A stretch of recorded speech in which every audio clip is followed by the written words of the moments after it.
This is John. This is Dan. Welcome to Dead Mike Society. So what is up?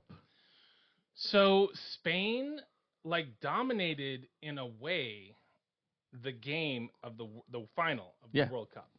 They beat Argentina 1-0. Wow. Messi did not get the win. He was playing so good. Yeah. He was kicking butt in every game.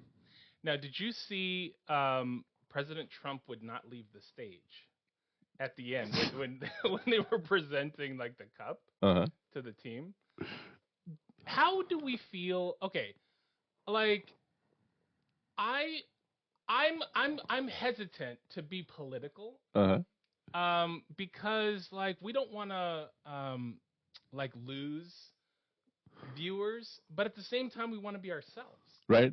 So I don't know. It's look, I am a huge fan of Donald Trump as a entertainer. You know, I don't know how I feel about him politically, but I definitely think he knows what he wants and he goes after it, man. Yeah, I know. He's like a big showman. He is. I read his book, Art of the Deal. Oh, really? Yeah. Okay. And it was really good. What's your what would be the one? The one takeaway is trust your gut. Now, I think that he lives his book.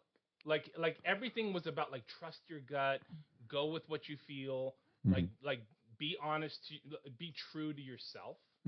You know, I think that he has done that, in my opinion, with The Apprentice and with his business, and he fails and he just gets back up and tries something different. And he people tell him, "Oh, you're never gonna make it," and it's I just think that it's definitely something that he's sincere in the sense that he's consistent.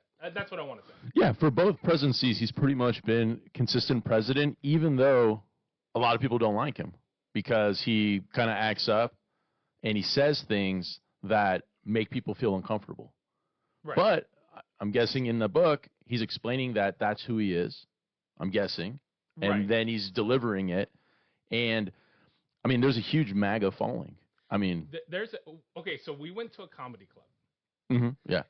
And one of the comedians was talking about how loyal MAGA followers are, and they really are. These people are they don't care what he does. They're we're supportive of you. You know? Well, he's unique because he's not a politician. Right. So the average person is hell yeah. I mean, you're going to get rid of the swamp. You're going to get rid of the evil politicians that have been lying through their teeth for all these, decade after decade. I mean, I think a lot of people are still upset about when we had Bush. There was a lot of issues with the war, like we talked about a couple episodes ago with Iraq. Right. So I think people wanted Trump because he was acting like he's going to solve all the mysteries. You know what I mean? Because there was a lot of government secrets. Now, I don't know how I feel about him as a liar, though. And I don't. And those are strong words, right? And I don't want to get in a Guantanamo Bay, prison for speaking my mind. But this is America, and you're allowed to say what you want, right? I know that people have always distrusted politicians, right? They've always said that they're liars. But he kind of does it without any sort of veneer, no covering. He's just bold faced. He just is I say one thing and then I say another thing and then I go back to the first thing and then I say the second thing again. He and I think again we talked about this before. To me, I'm thinking he's thinking it's like a good commander in chief. You can't predict me. Like humans are kind of predictable. If you do something one day, you're probably going to do that the next day. Like humans are kind of predictable. Yeah, so human if nature. you kind of change that algorithm, then I think that that's perceived as a sign of intelligence and strength. I don't know if I vibe with that as far as a leader of the country, though. I mean, I see what you're saying, but I feel like the presidents that I've known through the last, let's just say 16 years or so, I feel like all of them at a certain point kind of say one thing but do another. So they'll make an announcement. We're going to cut this. We're going to do this. We're going to do this. I promise change. I promise no new taxes. I promise, et cetera, et cetera, et cetera. And then it's not really like that. Right. You're imagining it's going to be different. And Trump, I think, is similar because I'm giving him the benefit of the doubt. I think he wants to deliver all of these things. And what happens is the government is set up in a way where if you want to do something, you have to get through all of this red tape. And you can't always get through it. That's why you need to control the Senate. You need to control the House. Like, you know what I mean? You need all of these things to go your way, or all of these votes just end up being stalemates. Yeah. And you can't get anything through. So I think he has the best interest out there. I do think he's also like a showman. So part of his, I think, wanting to show his life, like, oh, and I was the president of the United States, and I was a tycoon. And I have to say, when he became president, I was like, this dude, like, really goes after it. Like, he's just like, look, I'm like the best. Well, he's not the best businessman, but he was very successful. And I'm just going like, and he became president. It's just like it's a pretty good flex. Right. And also the thing with him is really it's the branding. Because of the TV show and because he licensed out all of the names for different hotels, that's really what made him, I think, successful. Because when he was owning the Taj, he wasn't successful. With the casino business, he failed. Yeah. So it's like he needed a bailout. He needed to get out of it. Let's ask the subscribers and the listeners, what do you think of the presidency so far? I mean, I know it's a tough time because we have escalations in Iran. Yeah. And gas prices are going through the roof. So maybe it's not the best time to say like the window today. But how about the initial 4 years? And then now we're in about 2 years now in? Yes, roughly? Because we're getting into the midterms. Right. So let's try to look at 6 years and say, what do you think he did well, if anything? And what do you think he did poorly, if anything? And let's see if we could have a civil discussion. You read my mind. I literally was going to say, like, let's keep it civil because politics are like dividing in a way, like it's very much like a two-party system. Mm-hmm. There are like about 12 parties, but like most of them are not really. They have it set up where if you vote for another party, it really helps the favored candidate because you lose those votes. Yeah. But also, I do think the electoral college system is a little played out. Oh, how so? I think it should be popular vote. And I know that it's not fair because of population. I understand why it was created, but I still think ultimately popular vote should be the way to go. And the electoral college vote, I don't know. I just don't like the system. I think I go back to like high school. So if you're popular, you're popular. And I know that maybe shouldn't mean be a president for some people because obviously California and New York and Texas would determine the outcome. But I think that's part of the campaign trail. It's like make yourself more popular in the states where historically you weren't popular. Because now you can get around. I mean, back in the 1800s or whatnot, it's probably hard to get around and campaign. But now you can get around. Yeah, with like all the different social medias and internet and Yeah, I mean, I think even in where we live, it's like a liberal state. Yeah. But I still think there's a lot of conservatives in California. There are. But not many. So do you think okay, so who do you think would win if it was between a Democrat or a Republican? So it's probably going to be Gavin Newsom, right? Like, is that what we're thinking as far as like the Democratic, like the ticket? The ticket. So, or think Kamala's coming back? No. To run round two? I don't think so. No. I mean, look, anything. So let me say this: I'm not a fortune teller. I can't see the future, so I don't know. But like my gut is telling me that she's done. Like they tried that, and it's it's time for something. Yeah. And unfortunately, I have to say it probably had to do with her being a woman. And not being a black woman?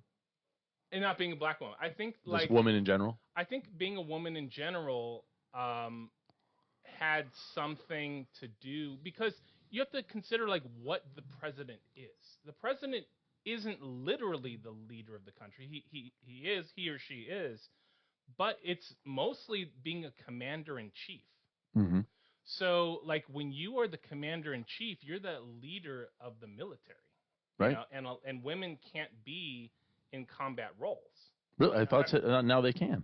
Okay, so that has changed. I believe so. I believe that because I know there's women fighter pilots. Right, but like I'm talking about like with a weapon on the ground, like in the trenches. Foxtrot. What am I saying? In a foxhole. Right. Yeah. Doing the foxtrot. Doing the foxtrot. Right. But yeah, I mean, you might be right. I'm not sure if they can carry like an M16, if that's even what they use, right, into the trenches and gun it out. But I know they can be in combat, like they could be launching missiles, they could be in fighter pilots, like choppers. Actually, they're like the best fighter pilots.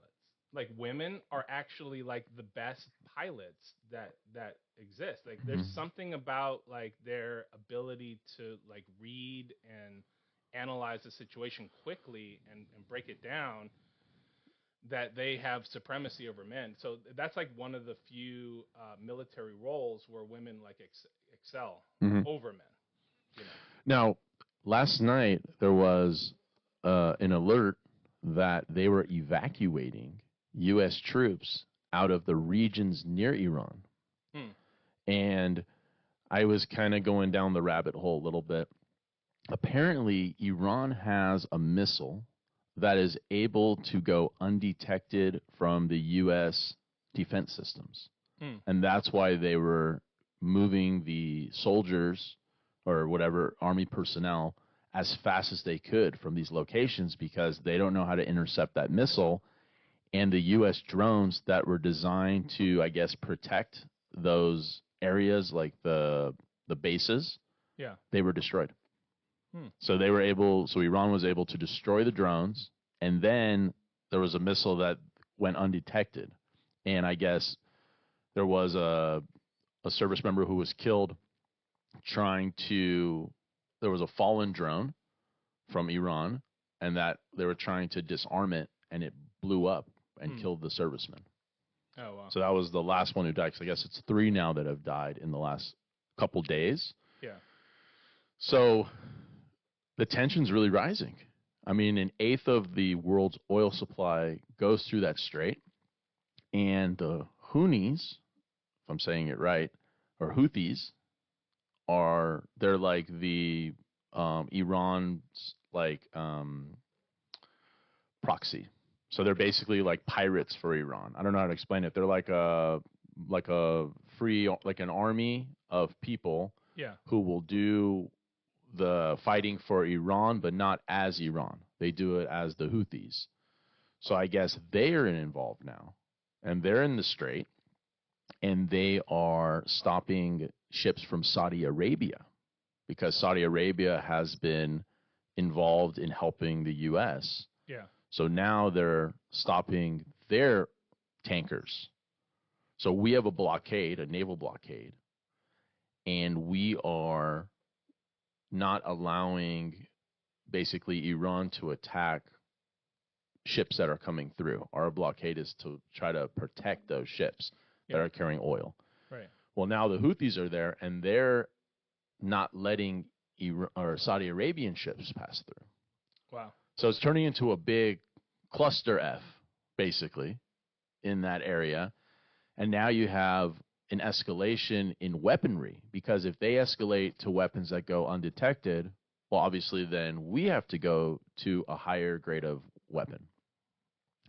So allegedly... So, okay, so I am against that kind of escalation. Now, I don't know everything that's going on. I'm not like a well-versed, military strategist. And I know that, like, oil kind of runs the world, right? So we do need that strait open, and we need, like, Saudi Arabia. If that becomes an issue, then that's a problem. But yeah, I think proxy fight. Like that's kind of what was happening in Ukraine, right? Like they were proxy for us against Russia, or at least that's the story that was in the news. Is that like it was like a proxy war? Like we were sort of funding Ukraine against Russia. So like that's not unheard of to happen. Yeah, and Russia, they got troops from North Korea, right, to help them. Even though it was at the comedy show, it was kind of funny. I know we pivoted because we went to a comedy show at the Improv. We're going to be talking about this comedy show. There was quite a few things, but actually on the way to the comedy show, we saw gas in Los Angeles. Mm-hmm. That was like what, $7.57? Yeah, it's like $7.57. That's crazy. It says it's going up.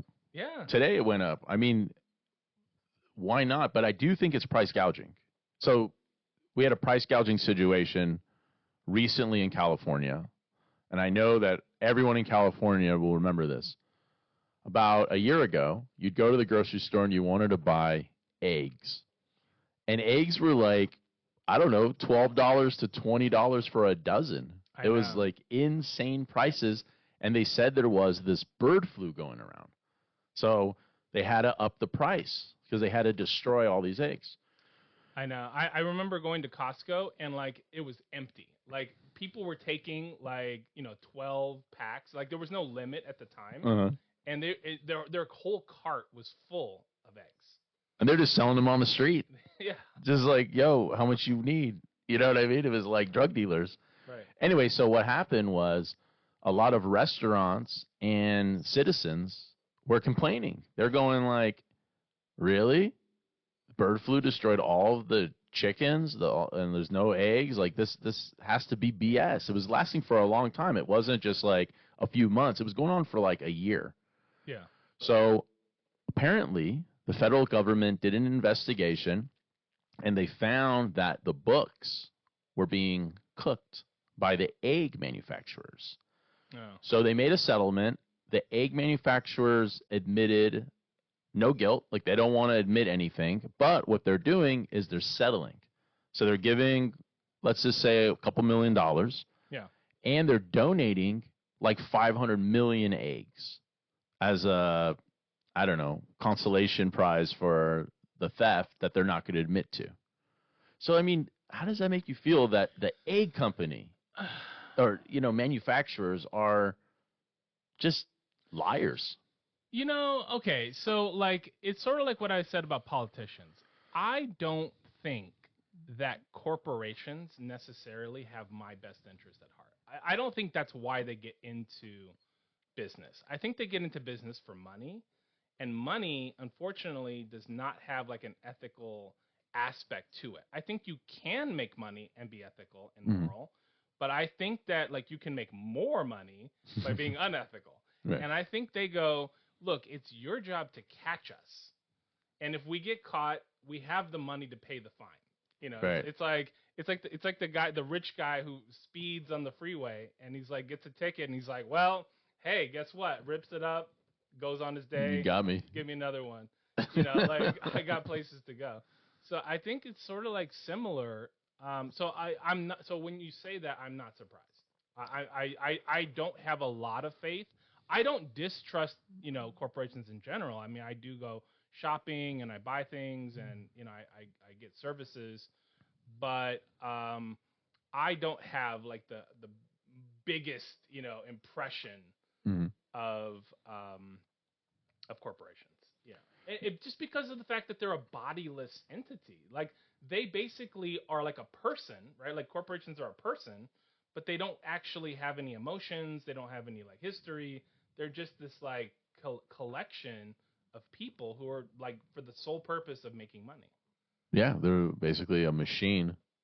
A money-making machine. Money machine. Yeah. So where is it written that money is the root of all evil? So I'm not sure if that's actually in the Bible, but I think it's biblical in nature. I think it's probably like okay. So let me start here. I don't know.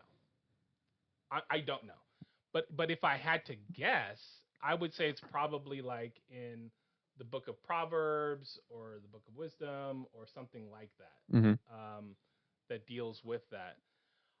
I don't think it's the root of all evil, but I definitely think that like the love of money Mm-hmm. is synonymous with evil. In other words, like, okay, we have to pay bills. Like, I'm not somebody who's like a homeless man living under unhoused. Sorry, unhoused. You can Living, call him homeless. okay, I work in Malibu and I deal with homeless, and it's just how I've known them my whole life. I got you. I'm not trying to insult them. I mean, you could call them bums. I mean, if you want.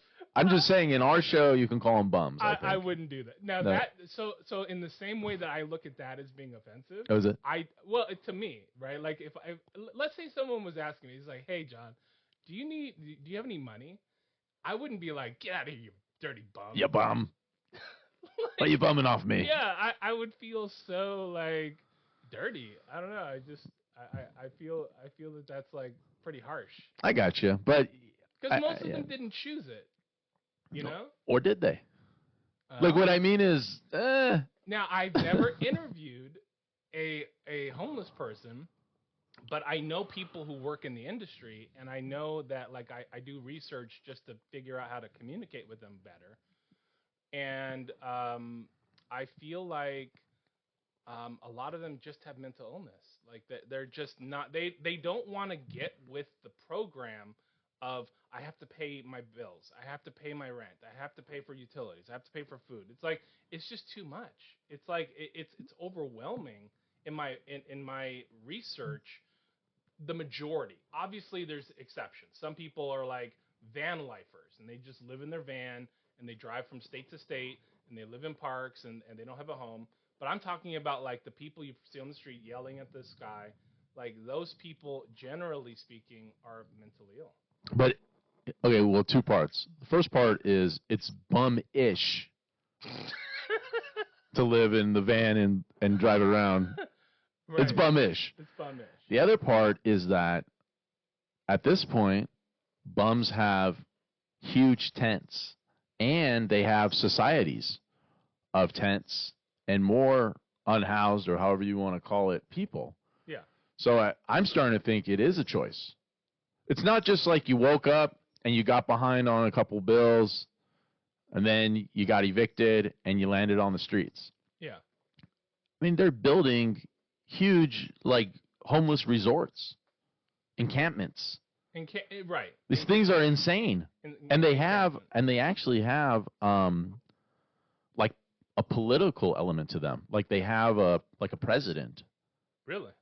Who's in control. So when you first get into an encampment, this is what I heard. You report to kind of like the leader. And they give you the rules of what you're going to be responsible for. So like, I'm going to call it chores, but like what your job is. So everyone has a job. Everyone needs to do their job. If you don't follow the rules, it's like street justice. They'll come in like the middle of the night and hit you in the head with a rock. Wow. Yeah, I'm just saying they have their own. It's almost like a prison.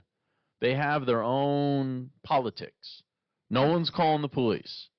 You mess around, the top homeless boss is coming out. Wow. You know, this is like interesting news to me. Like I believe it because like what you said about prisons. Like I think humans. Like, okay, not every human needs a leader, but I think that, like, the idea of a leader is very central to how we evolved as, like, tribal people, like, very small groups. And so when you have people from different backgrounds, different, personalities, like, there's going to be conflict. So, like, a leader sort of becomes this person who is, like, like facilitating the conversations and the justice and things like that, like that is required to be like a successful society, right? So like homeless society. Yeah, and I think you need a leader because, like you were talking about, there's mental health issues. There's obviously people who have different backgrounds, and sometimes you have men and women. So sometimes when there's men and women together outside, bad things can happen, and that's why women are scared to walk around by themselves at night. Yeah. Right? They're worried. Yeah. Is that still happening? Okay, so we saw the Odyssey. Okay. And we're gonna talk about that. Okay. But at the end of the show, we got out at like around midnight, Mhm. and I walked my daughter and daughter-in-law to their car. Mhm. You know, we live in a nice neighborhood. You know, I don't think anything was going to happen, but I just felt like having a man present, just to me, felt safer than them just kind of walking to their car in an empty parking lot in like the middle of the night. Right. And women, from my experience, that's how they feel. I would say more so than not, where it's scary. So I think part of this having a leader is kind of like the protector, but on the other hand, you could have an evil leader.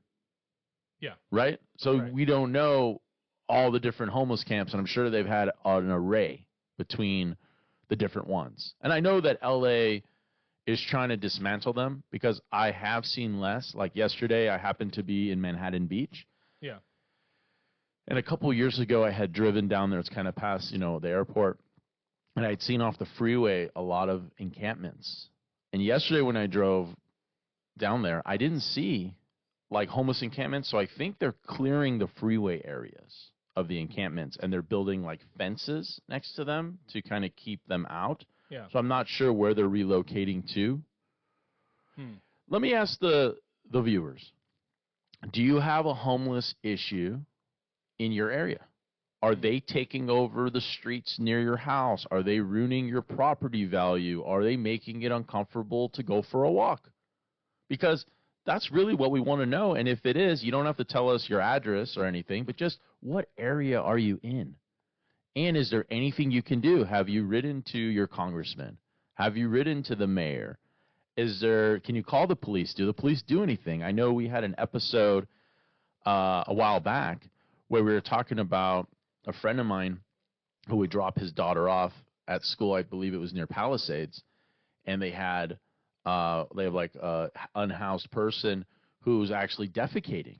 And they call the police. The police come, and the police basically says, "What do you want me to do? Throw her in jail?" Yeah, like, okay, so as a security guard, right? Like, I can tell you that like public streets, any American who's not committing a crime, there's nothing you can do. So like mentally ill, screaming at the sky, dirty, carrying a blanket, like begging for change, like there's nothing you can do on a public road.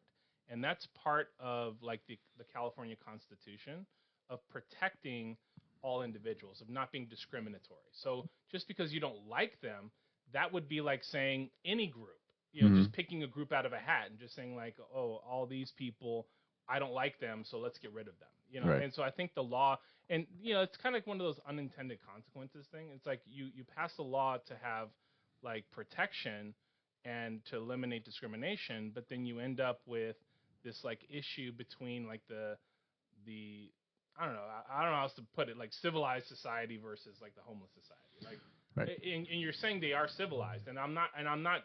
Again, I really want to say, I try my best to be like kind, empathetic to them. I don't yell at them. I don't try to like beat them up. I don't do anything like that. I just try to like do my job, which is to protect the homeowners from crimes. But do they make you nervous? Let's say you are at a place. If it's like 9:30 at night, I'll give you an example, right? So like I was at work, and it's 9:30 at night. I work alone in a security shack, right? So it's like pitch black in the middle of the night, and this like man is like walking up and down the road right in front of my guard shack, but that's a public road, and he's screaming like loud, like really loud, screaming at the sky, just screaming, and I got nervous, Now, until he steps on private property, the sheriffs aren't going to do anything about it.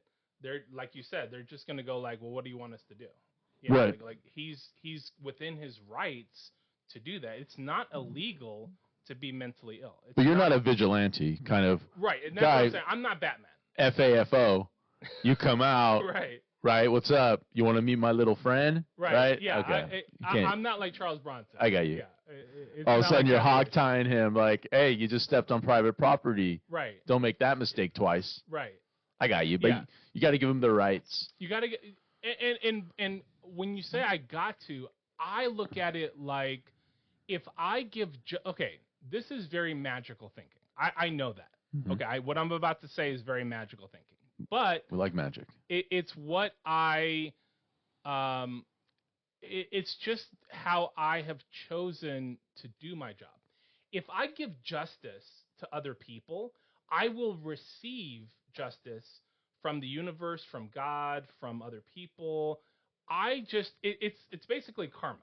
Like I basically have a karmic lean to my philosophy. Mm-hmm. So I believe that if I do good, I will receive good. And so far so good. Like so far I've been there 6 years and everything is, you know, going well. Like I haven't been threatened. I haven't had anyone come back to me Mm-hmm. because that's the issue. The issue is you hogtie them, don't come back here again, and then they bring a couple of their friends, and next thing you know, you have an issue. You know, like that's something I want to avoid. I don't want to have because vengeance is a human um like concept. Right. You know, it's a very emotional decision, but people go, "Oh, I was wronged. Mm-hmm. I'm gonna wait and get you back."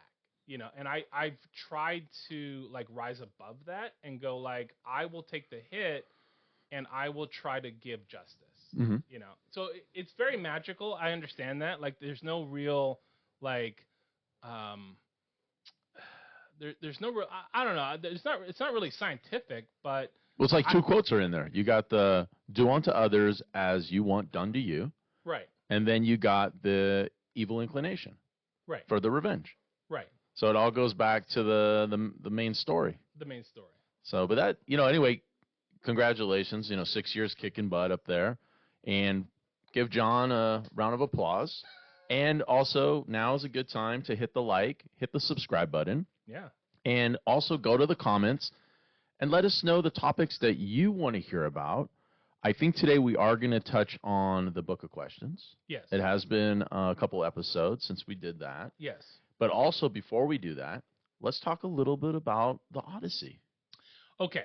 So Christopher Nolan is my absolute favorite writer-director. Like he just kicks butt, man. Like this guy really has a vision and he really communicates visually. And in the Odyssey, what's interesting is the sound design, what you're hearing, how you're hearing, the volume of hearing, because it's a really loud movie. Like if you don't like loud stuff, like if you kind of are like sensitive to loud noises, Earplugs. this is not the movie for you. Okay. Like this movie is really loud. Wow. Like to a, like you know how in the sports arenas, yeah, right? They have you the noise-orama. Noise-orama, right. Yeah, they're like raise it up, raise right. it up. Yeah, so this movie was very loud. Now, did you see it in Dolby? We saw it. Yes. Okay. Yeah, we saw. So that adds to it. The Dolby theaters Dolby are always a little bit louder, and Yeah. that's part of the experience. But I think just knowing him and his work, like I think it was a choice because he's telling kind of like I'm not gonna spoil anything, but like he's basically telling the story of the Odyssey. It takes place in ancient Greece, and there's not a lot of like technology that you can relate to. So he had to go, how can I get people to emote, to feel something in this movie when it's completely divorced from what they experience in their day-to-day lives? Like there's no phones, there's no internet, there's no computers, there's no TVs. Well, it's like Greek mythology. It's Greek mythology, yeah. And so he had to figure out a way where it's like, okay, I can show you certain things that are disturbing, but I can also like let you hear a certain way. And so like he balanced like loud and soft. Like that's what I really liked about it. There were scenes that were disgusting, like absolutely disgusting, and there were scenes that were very calm and peaceful. Like he paints a picture that's awesome in your mind with your emotions, wow. which is what a good director is supposed to do. Yeah. Like Steven Spielberg is like that. There's very few directors that like really are able to like paint with your emotions. And Christopher Nolan is definitely one of those. So like I highly recommend this movie. How did Matt Damon do? I didn't see it, by the way. I was too tired I could have went. We had gone back from a little trip to Vegas, and just you know me in Vegas, I don't really sleep. So when I got back, it was like, hey, do you want to go to this movie till midnight? And I was like, today's gonna be the reset for me. I got to hit that reset button. Right. No, Matt Damon did an excellent job. You know, he got in amazing shape for this. You know, he really carried the movie, I would say. Like, if you've seen trailers of the movie, this is not a spoiler.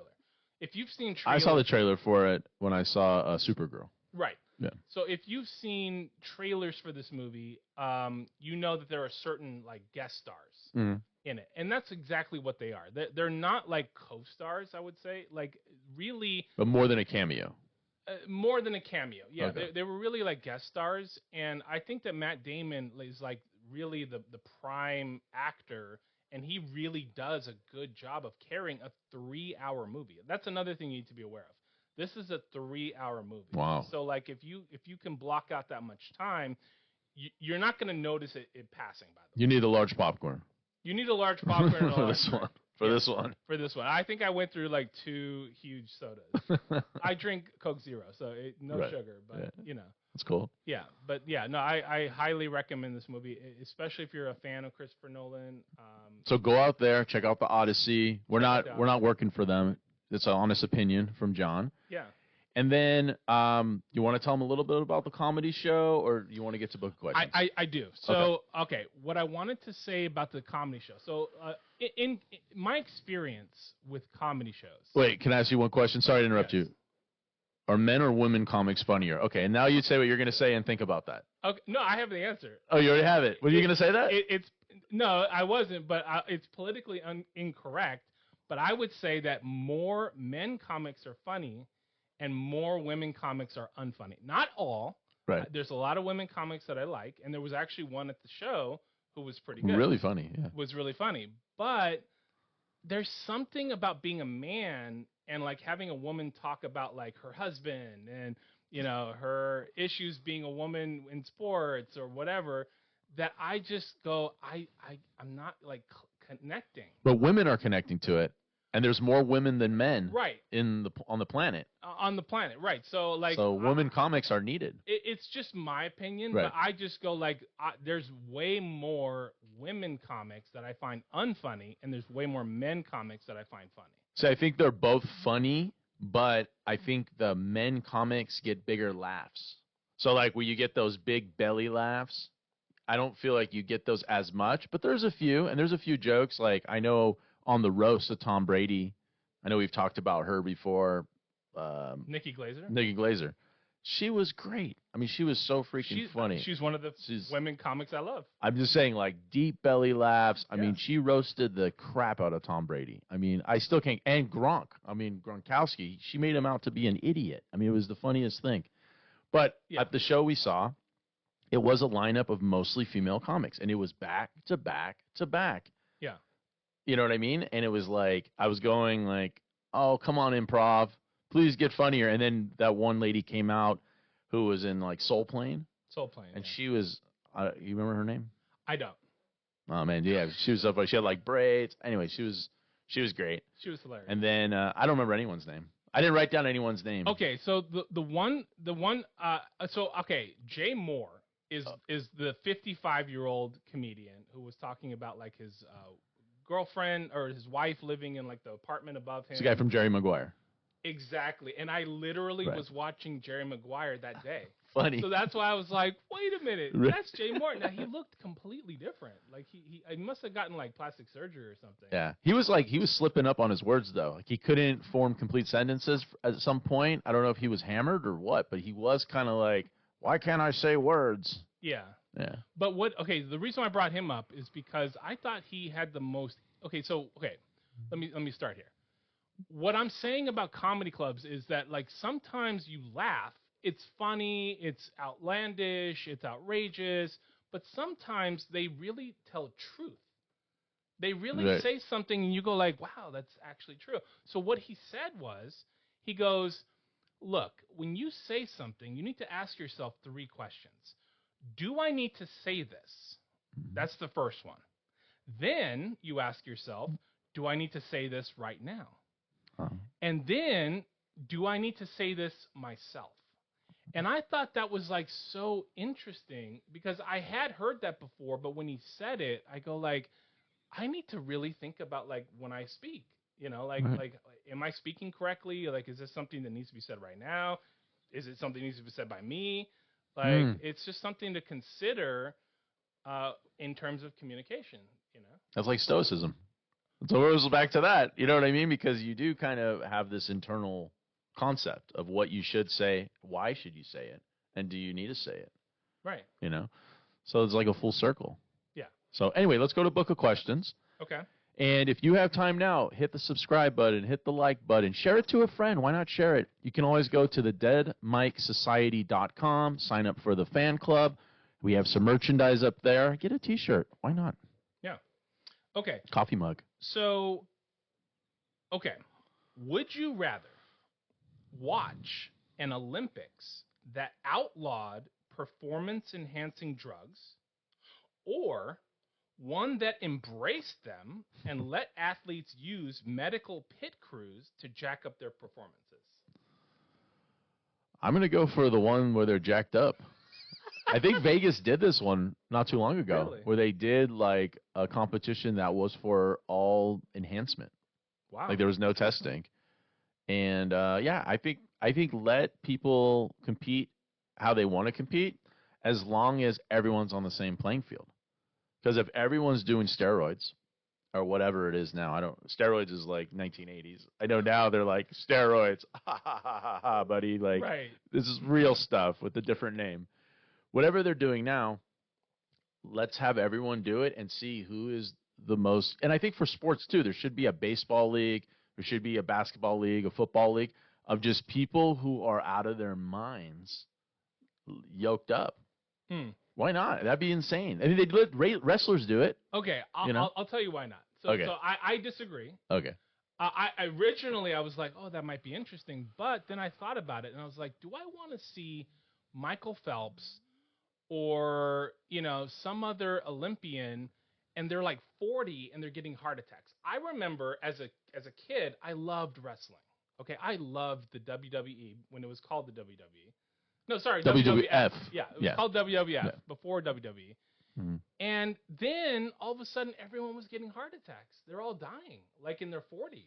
Yeah, you had like Randy, Macho Man, Yeah, Ultimate Warrior, Bret Hart, Hulk Hogan. Yeah, so I just go like, that was so as a teenager, as a 20-year-old, I was going like, wow, like it just sort of took a little bit away. But do you think that's all from the enhancement, or do you think it's maybe from the lifestyle? Because I think a lot of those guys partied too.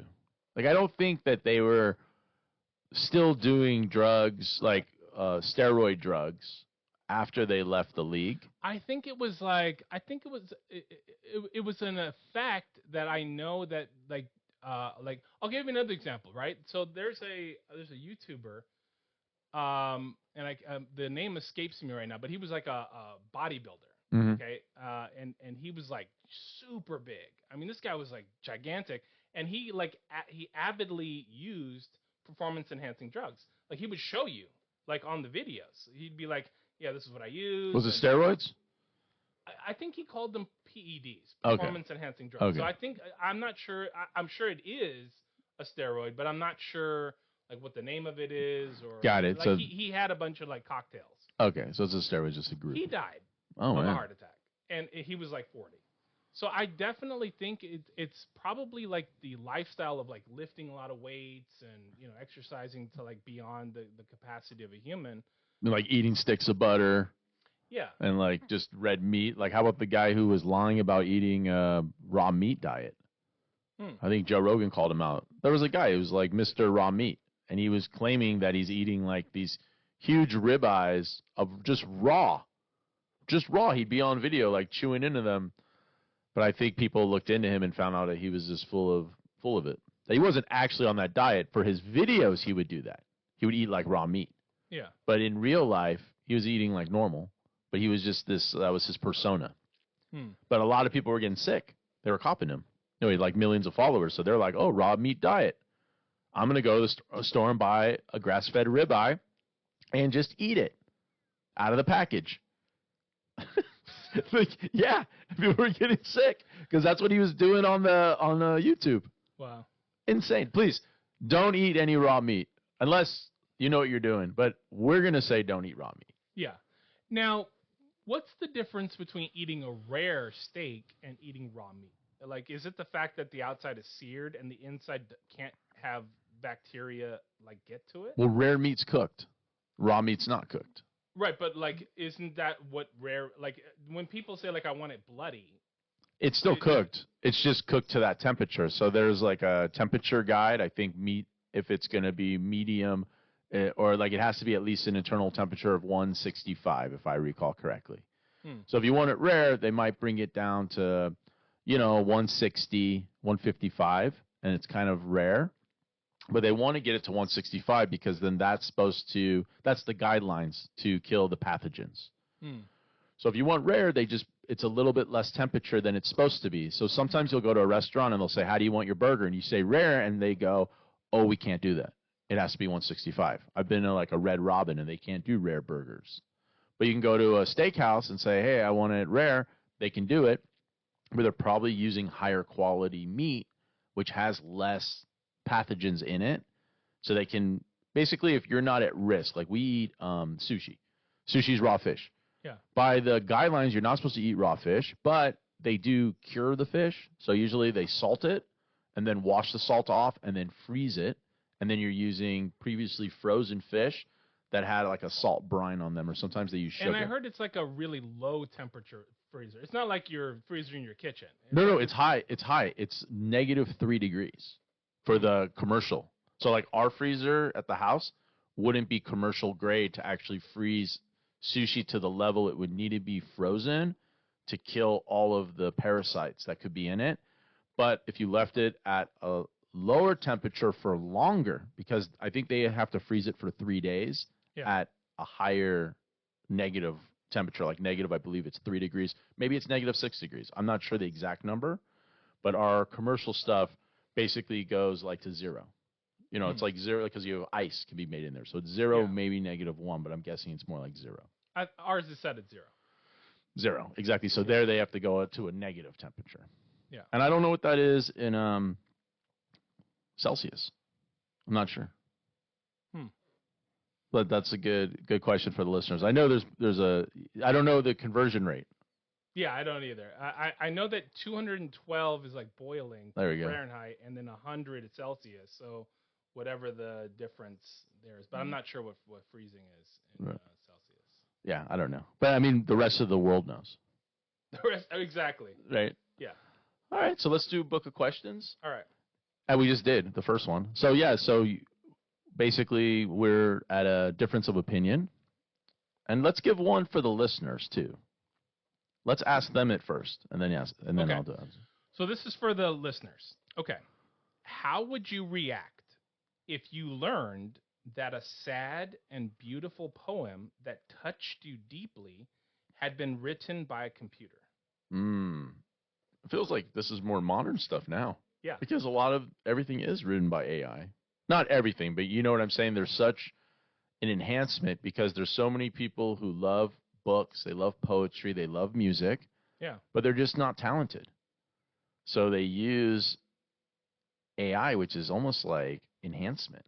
Like how we're talking about steroids. Yeah. And they're going, hey, look what I can make. Yeah. I can make this beautiful poem. Yeah. Like, to me, if it touched me deeply, I probably wouldn't care. Like, because I'm going like, at least, we're in 2026. You still have to give prompts. Now, maybe in the future, it'll be like so advanced that you don't even have to give a prompt. You just go, give me a poem. And it gives you a poem, and it's just like amazing. Like, now you have to give a prompt. You have to edit it. Mm-hmm. You have to kind of like go back and forth. You have to read it. You have to check it for errors. Like there's sort of a producer quality. There's a director quality to it where like you're not like doing the work yourself. You're sort of directing it, but still it's your vision as a human. Right. But I do think it's a little bit of cheating because you made this poem and you're taking credit for it. So you're going like, this is my poem, and it touches you deeply. Well, they should say that they had assistance with AI. I mean, I feel like that should be said, like for music especially, because I've had people come up to me and be like, listen to my new song. And you're like, you didn't write that. I mean, the truth is you definitely did not write that. Right. And you wrote that in one day? Yeah. And you did the artwork? It's like, come on, there's no way. But it sounds good. But you know what I'm saying. And I like AI, and we use AI. I mean, we're not using AI right now as we're here and speaking. Right. But we use AI. Like some of our promotional stuff is AI. I don't know what else is. I mean, it's just one of those things where we ask questions to AI. I can admit that. I'll ask questions to AI like, what's going on in the world today, and get kind of a rundown of what's even happening, and then go and fact check it and see, like, is that really going on? So I'll give you a concrete example. So, like, okay, the Odyssey. Okay, like, obviously there was CGI, right? Like, they probably have AI style. I don't know actually how films are made. Like, I'm not like that, like, into it, like, where I know exactly how visual effects are generated. But I'm going, like, with the kind of, like, scope that people are doing, like, it's so seamless. Like, you can't tell CGI from the humans. Like, you just can't. It's like really good now. It's excellent. Yeah. Like we live in a time, if you're into cinema or you're into music or whatever, like, so if I found out that the Odyssey was like written by AI, or the visual effects were generated by AI, it moved me. Like, it was an excellent movie. So, like, I would not besmirch him especially for not telling me. Like, if he had said, look, this movie has AI and it's not me and it's just a computer, like actually, I'm kind of like ignorance is bliss. I'm kind of like taking the blue pill in the Matrix. Like, I kind of like want to believe in a world that is like a little more human. So, like, I guess I would choose ignorance. Do you think that it touched on the book at all? Like, because you had the Odyssey, you had the Iliad. Yes, so it did take from the Odyssey. I have not read the Odyssey or the Iliad, but I do know I did read a little bit about the movie, and it does take from those poems. But it's still Hollywood, so they take like some of it, but they're not telling you. Nolan wrote the screenplay. Like, he basically said, like, okay, like, I'll give you an example. There's a scene that's very popular in the poem that does not appear in the movie. Okay, that's very common. Like, movies cannot include the literal translation of every single line of any book or any movie. Another example would be Project Hail Mary. Excellent book, but like, it leaves out probably, like, I'd say 3/4 of the book. But it's a good story. And they go, what is going to work for people sitting in a movie theater? Like, they're not here to actually get a documentary on the book. Right, because you got to keep them engaged. I mean, we're having that issue right now. Is we're trying to engage our viewers, we're trying to engage our listeners. Yeah. And it's like you're trying to figure out how do you engage them. So, like, we kind of changed the studio setup so that we could have more of a face-to-face conversation. You know what I mean? And kind of give ourselves a little more like elbow space because we were a little bit tight with the other setup. Yeah. So anyway, I mean, it's pretty good. All right. Well, this is John. This is Dan. And this has been Dead Mike Society. All right. We'll see you next time. All right.